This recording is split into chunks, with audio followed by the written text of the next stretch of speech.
Andy Goldsworthy is a super cool guy. He lives and works in Scotland and has become renowned as a sculptor who works outdoors with anything he can find in nature.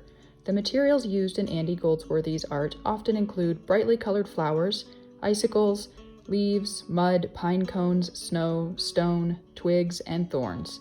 One of the interesting things about his work is that it is not protected in any way from the elements, meaning rain, wind, animals, etc., so it is not permanent.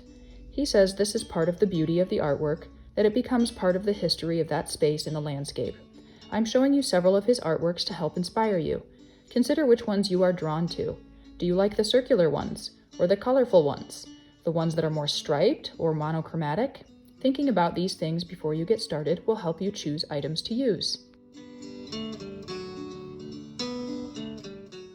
Today, my kids and I took a nature walk to collect some items to make our Andy Goldsworthy inspired artwork. Before you go on your walk, make sure your parent knows where you are or is with you, and be aware of whether or not it is okay to pull leaves and flowers off bushes and trees. Be mindful of anything that may be poisonous. With so many desert plants in bloom, you will likely find that you get some pollen and nectar on your fingers as you collect, like we did. It's so sticky.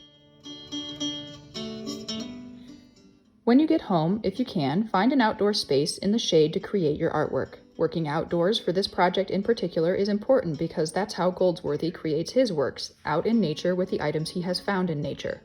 I have an Andy Goldsworthy book that I was able to look through for some inspiration that you see open while I work. We just worked on my patio surface.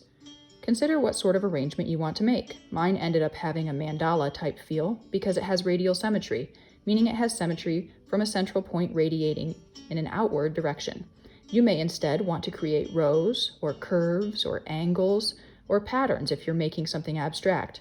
Or you may want to go a totally different direction and make something like a portrait. This is entirely up to you, of course. When you finish, be sure to photograph your work quickly before the wind changes it. Once you have photographic evidence of your creation, don't stress about the wind or the sun or your dog making changes to your creation. Remember, this is part of the process. I hope you all have fun creating nature-inspired art in honor of Earth Day. Be sure to send me photos of what you make.